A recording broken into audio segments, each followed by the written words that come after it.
ഭാരവാഹികളുടെ സ്ഥലമാറ്റത്തിൽ സർക്കാരിന് തിരിച്ചടി. തിരുവനന്തപുരം റൂറൽ എസ്.പി ഓഫീസിലെ ഉൾപ്പെടെ 25 പേരുടെ സ്ഥലമാറ്റമടങ്ങിയ ഉത്തരവ് പൂർണ്ണമായും സ്റ്റേ ചെയ്തു. കേരള അഡ്മിനിസ്ട്രേറ്റീവ് ട്രിബ്യൂണലിന്റേതാണ് നടപടി. ജിബിൻ JB തിരുവനന്തപുരത്ത് നിന്ന് ചേരുകയാണ്. ജിബിൻ, പുതിയ സർക്കാർ അധികാരത്തിൽ വന്നതിന് പിന്നാലെയുള്ളൊരു നടപടിയായിരുന്നു ഇത്, കൂട്ട സ്ഥലമാറ്റം. അതിലാണല്ലേ ഇപ്പോൾ അഡ്മിനിസ്ട്രേറ്റീവ് ട്രിബ്യൂണലിന്റെ ഇടപെടലുണ്ടായിരിക്കുന്നത്?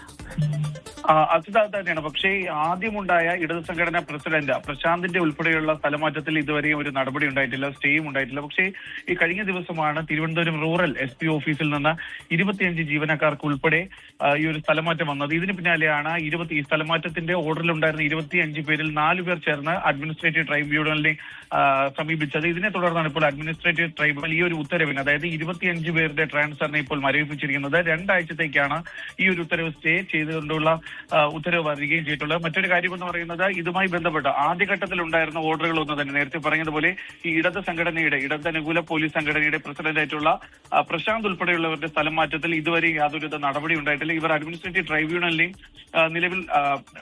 അഡ്മിനിസ്ട്രേറ്റീവ് ട്രൈബ്യൂണലിലേക്ക് ഇവർ നിലവിൽ പരാതിയായിട്ട് എത്തിയിട്ടില്ല. പക്ഷേ കഴിഞ്ഞ ദിവസമാണ് തിരുവനന്തപുരം റൂറൽ SP ഓഫീസിൽ നിന്ന് 25 പേർ ഉൾപ്പെടെയുള്ള ഉദ്യോഗസ്ഥരെ മറ്റു ഓഫീസുകളിലേക്ക് സ്ഥലം മാറ്റുന്നതിന് വേണ്ടിയിട്ടുള്ള ഉത്തരവ് വന്നത്.